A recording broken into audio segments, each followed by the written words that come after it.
Welcome to Penrose Learning, where we make understanding easy.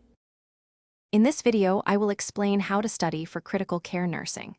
Begin by building a robust foundation in anatomy, physiology, and pathophysiology. Focus on understanding how different body systems function and what happens when they fail. This foundational knowledge is crucial for grasping complex critical care concepts.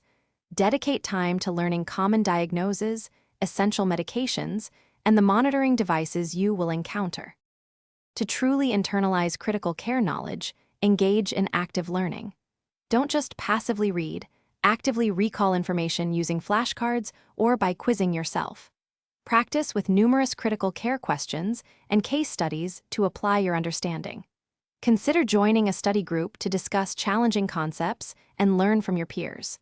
Utilize high-quality textbooks and online resources for comprehensive learning.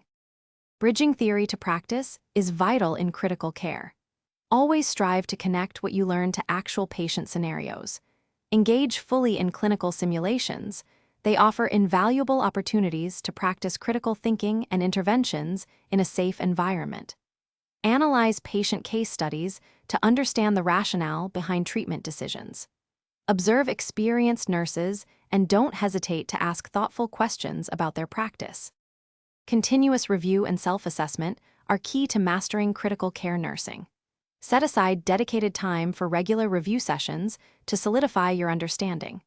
Utilize practice exams to gauge your progress and pinpoint specific areas where you need more focus.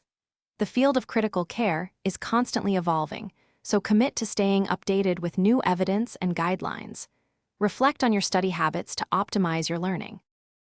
Thanks for watching. If this was helpful, leave a like and consider subscribing. See you next time.